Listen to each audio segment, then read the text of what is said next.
Bom dia, boa tarde ou boa noite. Nós somos do grupo 5 e ficamos responsáveis pela apresentação dos fármacos antiasmáticos. O grupo é composto por Ana Clara Sena, por mim, Camila Ribeiro, por Jéssica Chaves e por Luísa Almeida. A asma ela é uma doença em que acontece crise de falta de ar, em que ocorre uma dificuldade tanto na entrada quanto na saída do ar nos pulmões. E essa dificuldade ela ocorre por conta de um processo inflamatório crônico das vias aéreas, que tendo como a consequência a liberação de certas substâncias que causam a broncoconstrição, ou seja, a contração dos músculos que envolvem os brônquios, consequentemente causando a redução na passagem de ar pelas vias aéreas e a dificuldade na respiração. Uma das principais características da asma é a hiperresponsividade das vias aéreas inferiores, que seria o aumento da sensibilidade que ocorre nos brônquios dos pacientes asmáticos. E essa sensibilidade excessiva, ela acaba causando uma exagerada capacidade de reagir a certas substâncias irritantes a esses pacientes. Assim, causando a inflamação e a contração dos músculos que envolvem os brônquios.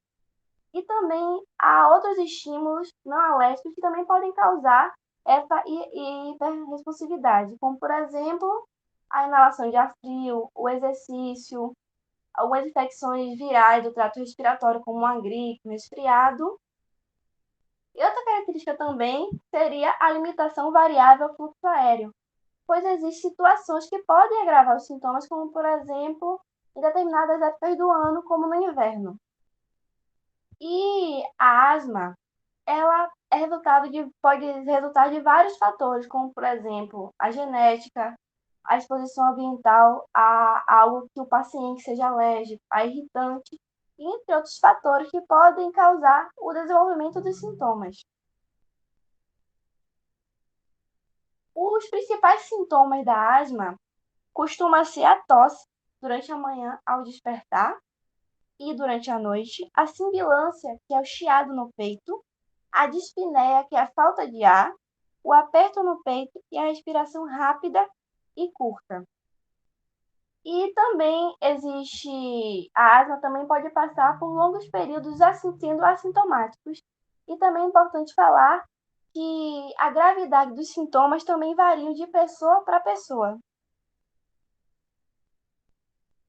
Bom, então agora a gente vai entender um pouquinho da fisiopatologia da asma. Bom, primeiro você vai ter o estímulo, que pode ser a fumaça, o exercício, poeira, pelo de animal, enfim. Esse estímulo ele vai ser processado pelas células dendríticas e são apresentadas as células T. As células T e as células NKT vão estimular as células B a produzir o IgG. Esse IgG ele vai se ligar aos mastócitos. E aí, o causador do estímulo, que aqui na imagem está sendo chamado de antígeno, ele vai se ligar a esse IgG nos mastócitos. Essa ligação vai fazer com que haja uma liberação dos leucotrienos e da histamina, que são mediadores da resposta imediata e da resposta tardia. A histamina, ela provoca a vasodilatação e, consequentemente, o extravasamento do plasma, que vai resultar em um acúmulo de líquido na região, formando assim o edema. E os leucotrienos, que são derivados do ácido araquidônico, são extremamente potentes na constrição da musculatura lisa. E aí essas duas substâncias irão produzir o broncoespasmo, que é caracterizado pelo fechamento e pela presença do inchaço das pequenas vias aéreas, que é o que a gente vê na resposta aguda.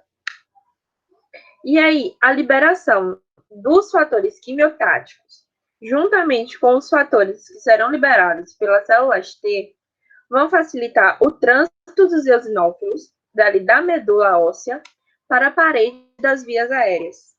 E aí, esses mediadores liberados pelas células T, pelas células NKT e pelos eosinófilos, vão levar a uma produção excessiva de muco, inflamação das paredes das vias aéreas, lesões e a hiporresponsividade, como a gente já viu aqui, que são as causas responsáveis pela resposta tardia. A asma ela é uma doença crônica e que afeta tanto crianças como adultos. Cerca de 50% a 80% das crianças asmáticas, elas desenvolvem os sintomas antes dos 5 anos. E aqui é um problema que atinge cerca de 300 milhões de pessoas no mundo. E só que no Brasil são aproximadamente 20 milhões de pessoas, são 20 milhões de indivíduos asmáticos. Essa doença é mais prevalente em mulheres e, segundo o DataSUS, ocorrem cerca de 350 mil internações anualmente. E a melhor compreensão da doença e a distribuição dos medicamentos vem contribuindo para uma queda no número de internações e mortes por asma aqui no Brasil. Como já foi dito, a asma ela varia muito de pessoa para pessoa, até mesmo no próprio indivíduo, tendo épocas em que os sintomas ele podem ser mais leves e outros em que o sintoma ele vai ser tão intenso que vai necessitar uma internação. Agora iremos falar sobre o tratamento. A referência escolhida foi um guia elaborado por 22 pneumologistas e pneumopediatras com extensa experiência na área, denominado Recomendações para o Manejo da Asma, da Sociedade Brasileira de Pneumologia e Tisiologia, como vocês podem ver na foto. Esse guia foi publicado no Jornal Brasileiro de Pneumologia no ano de 2020. A Sociedade Brasileira de Pneumologia e Tisiologia, também chamada de SBPT, é uma entidade médica sem fins lucrativos, filiada à Associação Médica Brasileira AMB. Ela reúne profissionais da saúde respiratória para difundir ciência com responsabilidade social. Ela publica também regularmente diretrizes normativas e documentos de posicionamento sobre os temas relativos à especialidade. São feitas recomendações para o tratamento farmacológico da asma, adaptando as recentes diretrizes internacionais à realidade brasileira. O tratamento da asma objetiva atingir e manter o controle atual da doença, bem como prevenir riscos futuros. Isso implica em uma abordagem personalizada, incluindo o tratamento farmacológico, a educação do paciente, o plano de ação por escrito, o treinamento do uso do dispositivo inalatório e a revisão da técnica inalatória a cada consulta. A base do tratamento medicamentoso da asma é constituída pelo uso de corticoide inalatório, associado ou não a um beta-2 agonista de longa duração. A escolha da droga, do dispositivo inalatório e da respectiva dosagem devem ser baseadas na avaliação do controle dos sintomas, nas características do paciente, por exemplo, fatores de risco, capacidade de usar o dispositivo de forma correta, custo. Além disso, deve-se levar em consideração a preferência do paciente pelo dispositivo inalatório, o julgamento clínico e a disponibilidade do medicamento. Portanto, não existe uma droga, dose ou dispositivo inalatório que se aplique indistintamente a todos os asmáticos. O tratamento de controle da asma é dividido em etapas de 1 a 5, nas quais a dose do corticoide inalatório é aumentada progressivamente e outros tratamentos de controle são adicionados. Existe o tratamento preferencial, bem como outras opções. A imagem escolhida se refere ao manejo da asma em pacientes com idade igual ou superior a 12 anos, lembrando que o manejo varia conforme a idade. Em crianças menores que 6, temos um manejo, de 6 a 11, outro manejo. Vamos às etapas? Na etapa 1, o tratamento preferencial é com uma dose baixa do corticoide inalatório mais furamato de formoterol por demanda.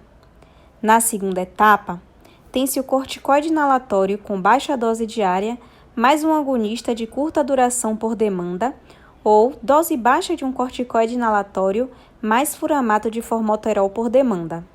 Nas etapas que seguem, até o presente momento, nenhum estudo comprovou a superioridade de uma ou de outra estratégia, e dessa forma, a Iniciativa Global para a Asma recomenda a associação de corticoide inalatório mais um agonista de longa duração, sem distinção da estratégia, seja fixa ou seja variável, para o tratamento da asma nas etapas de 3 a 5. Existem outras abordagens no manejo da asma. No Brasil, a vacinação contra a influenza está indicada para pacientes com asma, uma vez que o vírus está associado a maior morbidade nesses pacientes. Não há contraindicações para a vacinação de asmáticos. Naqueles com reações leves a determinado tipo de alimento, como o ovo, por exemplo, tendo eles urticária ou angioedema, a vacinação poderá ser feita no posto de saúde. Nos pacientes com histórico consistente ou suspeito de anafilaxia a esse alimento, se houver a decisão de se fazer a vacinação, essa deverá ser administrada em um local adequado para o atendimento de uma eventual reação anafilática. Asmáticos são mais suscetíveis à infecção pneumocócica, especialmente aqueles com asma grave. As vacinas antipneumocócicas estão disponíveis no SUS para indivíduos com asma persistente, moderada e grave. A imunoterapia, administrada por via subcutânea ou sublingual, é uma opção naqueles asmáticos com um componente alérgico proeminente. A imunoterapia foi eficaz na redução dos sintomas e na necessidade do uso de medicação de controle, independentemente da idade e da duração de tratamento em indivíduos monossensibilizados para ácaros domésticos e com asma leve ou moderada. O benefício é menor nos indivíduos com asma grave e polissensibilizados. Bem, como foi dito, a asma é uma doença inflamatória que produz broncoconstrição e produção excessiva de muco, causando dificuldade respiratória e, em casos graves, até mesmo asfixia. Sendo assim, os antiasmáticos se dividem em medicação de alívio e medicação para o controle da inflamação brônquica, ou seja, em broncodilatadores, como os agonistas beta-2 adrenérgicos de curta e longa duração, os anticolinérgicos e as xantinas, que são administrados sob a forma de um inspirador, inalador com aerosol, de modo a limitar os efeitos aos brônquios e evitar efeitos sistêmicos, onde aliviam a falta de ar e em episódios agudos de asma, e os imunossupressores, como os glicocorticoides, antileucotrienos e cromonas, que atuam no processo inflamatório, na prevenção desses ataques em indivíduos asmáticos. Bem, se tratando dos agonistas beta-2 adrenérgicos, eles são os broncodilatadores mais usados no tratamento do asmático. Eles são divididos em dois grupos, o de curta duração e o de longa duração. Esse de ação curta, eles são também chamados de broncodilatadores de resgate, incluindo os medicamentos salbutamol, fenoterol e terbutalina. Eles podem ser administrados pelas vias inalatória, oral ou intravenosa, sendo a via inalatória a preferida. Eles têm início em poucos minutos e duram em média de 4 a 6 horas, sendo recomendados para alívio imediato. Já os de ação longa, que é composto por formoterol e salmeterol, ele tem um efeito broncodilatador que dura aproximadamente 12 horas, mas o início de ação do formoterol é mais rápido que o do salmeterol. Ele não deve ser utilizado sozinho, e sim associado a algum corticoterápico inalatório. Sendo assim, eles são indicados quando não há resposta adequada ao tratamento com corticosteroides inalatórios que vocês verão adiante. O seu mecanismo de ação, ele se dá da mesma forma, tanto o de curta duração quanto o de longa. Ele vai variar apenas no tempo em que ocorreu. Ele ocorre através da ativação do receptor beta-2 adrenérgico, acoplado à proteína G na superfície celular. A ativação desse receptor leva ao aumento da atividade da adenilciclase, enzima que catalisa a conversão do ATP em AMP, e esse último se liga na unidade regulatória da proteína quinase A, promovendo a liberação de sua unidade catalítica, que causa fosforilação de um grande número de proteínas-alvo, relaxando assim o músculo liso peribrônquico. O AMP inibe a liberação de cálcio dos depósitos intracelulares e reduz o influxo de cálcio através da membrana, auxiliando assim o relaxamento da musculatura lisa, consequentemente ocorrendo a broncodilatação. Vale ressaltar que a ativação do beta-2 adrenérgico, ele também potencializa as atividades anti-inflamatórias dos glicocorticosteroides. Como eu disse acima, nos beta-adrenérgicos de longa duração, eles são utilizados em conjunto, pois eles aumentam a translocação do receptor de glicocorticosteroide do citoplasma para o núcleo da célula. Os anticolinérgicos, eles são os antagonistas muscarínicos ou anticolinérgicos inalatórios. Eles são fármacos usados no tratamento do asmático, que se divide em brometo-ipratrópio, ou BI, e de tiotrópio, BT. onde o dipratrópio tem ação de curta duração, de mais ou menos de 3 a 6 horas, enquanto o de tiotrópio ele tem uma ação prolongada.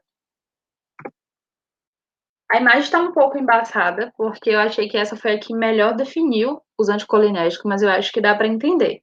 Bem, para entender seu mecanismo de ação, veja bem, aqui você tem a liberação da acetilcolina, como vocês estão vendo, pelo sistema nervoso autônomo parasimpático.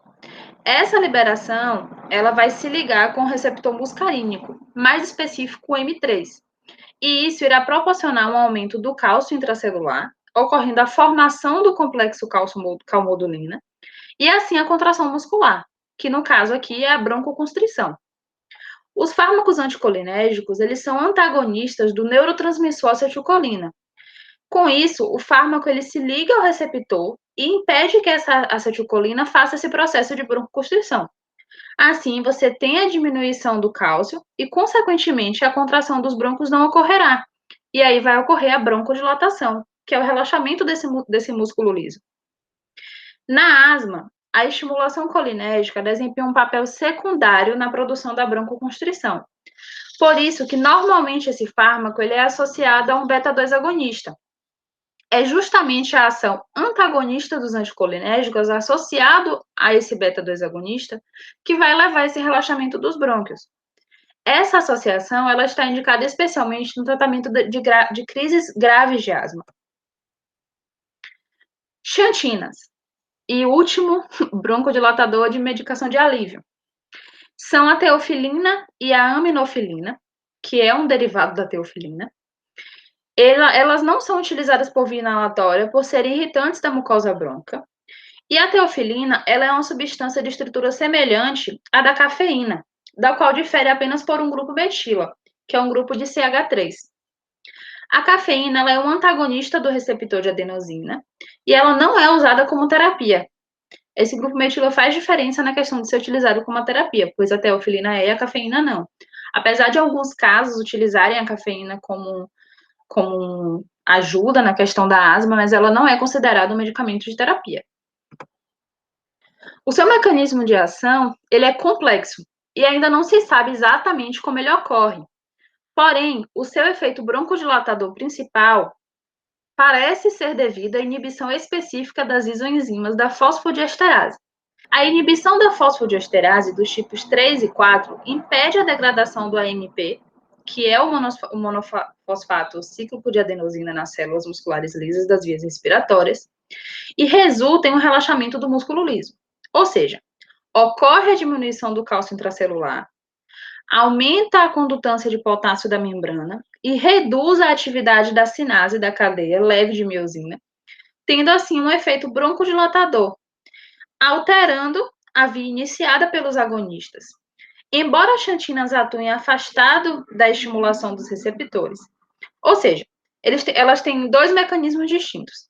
Inibe os receptores da adenosina e a enzima fosfodiesterase, aumentando os mediadores intracelulares.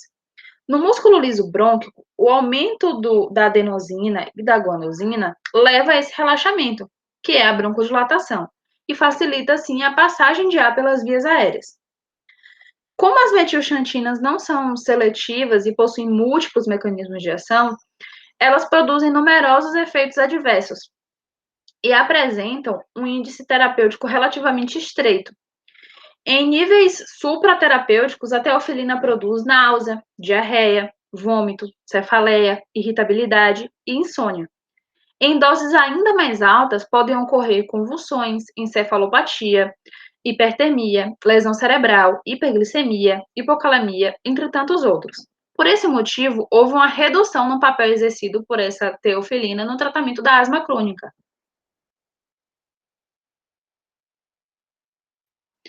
Glicocorticoides. Incluem a blecometazona, a triancinolona, a fluticasona, a budesonida, a flunizolida, a mometazona e a ciclozonida. Esses glicocorticoides, eles regulam vários processos fisiológicos e é a terapia anti-inflamatória mais efetiva para as doenças inflamatórias crônicas como a asma.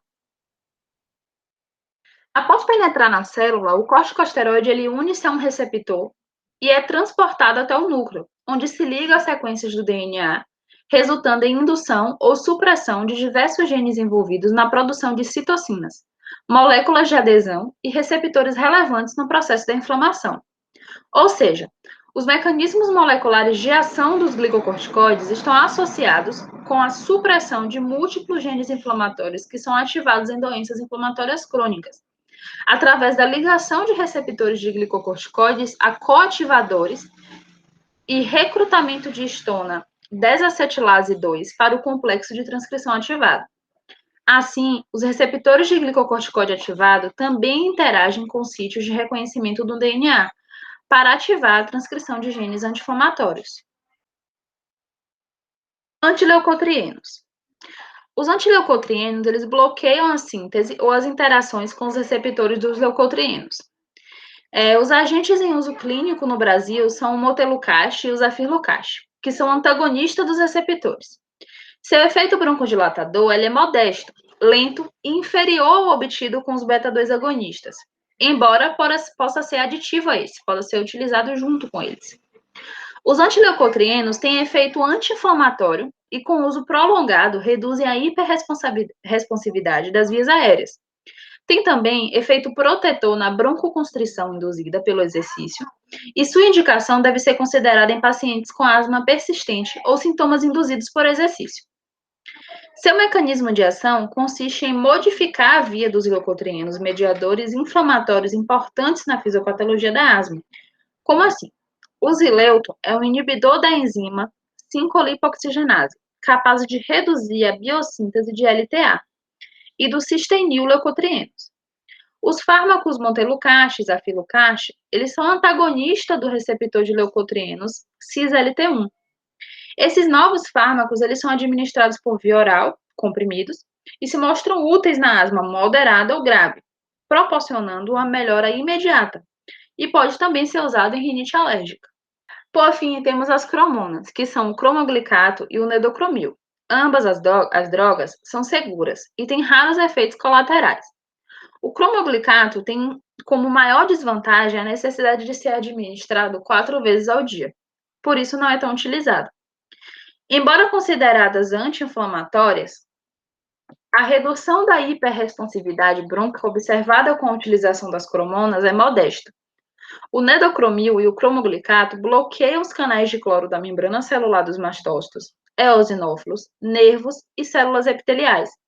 Os canais de cloro são usualmente fechados, mas abrem-se quando existe ativação celular com entrada de cálcio e degranulação dos mastócitos. As cromonas, elas restauram os canais para a posição fechada, aumentando assim o limiar para a sua ativação, gerando, por fim, um efeito anti-inflamatório auxiliando na broncodilatação. Então, nós escolhemos alguns fármacos para trazer um pouquinho mais de informação para vocês. Então, nós temos o salbutamol, tá? O sulfato de salbutamol é um broncodilatador da classe agonista B2 adrenérgico de curta duração. Ele pode ser administrado por via oral, por meio de comprimidos e xaropes, via parenteral, e aí nós temos a via intramuscular, intravenosa e a via subcutânea, e também tem por inalação oral ou inalação nasal, por meio do spray aerosol e soluções para nebulização. Quando esse fármaco é administrado por via intravenosa, ele tem meia-vida de 4 a 6 horas e é parcialmente depurado pelos rins e excretado principalmente através da urina, sendo a sua maior parte excretada em 72 horas. Quando ele é administrado por via oral, ele é absorvido pelo trato gastrointestinal e a sua principal via de excreção também é a renal. Esse fármaco ele tem uma biodisponibilidade oral de cerca de 50%. Aqui nós temos as reações adversas, que pode ser o tremor, arritmia cardíaca, câimbras musculares, cefaleia, taquicardia e palpitações. Então, algumas reações que esse fármaco pode causar. Bom, o segundo fármaco é o brometo de pratrop. Ele é da classe dos broncodilatadores anticolinérgicos, que pode ser administrado por inalação oral e nasal, por meio de solução pressurizada para inalação ou solução para nebulização. Também pode ser administrado por via intravenosa. Esse fármaco, ele possui uma ação local e específica no pulmão e não apresenta natureza sistêmica. Tem uma meia-vida de 3,6 horas. Em relação à sua excreção, a maior parte do fármaco é excretado por via renal, quando é administrado pela via intravenosa, inalação oral e inalação nasal, respectivamente. E quando ele é administrado com salbutamol, ele pode intensificar o efeito broncodilatador. Alguns dos efeitos adversos são a cefaleia, que é a dor de cabeça, a boca seca, irritação na garganta, tosse, tontura e náusea. Um outro fármaco é a teofilina. Ele é um broncodilatador da classe das xantinas. Ele pode ser administrado por via oral e via intravenosa. Esse fármaco ele vai inibir a liberação da histamina e assim vai evitar a vasodilatação e a formação do edema. Ele é eliminado no leite e por isso não é recomendado o seu uso para lactantes, mas a sua principal via de excreção é a excreção renal. Esse fármaco ele não é indicado para crises asmáticas. Agora, por quê?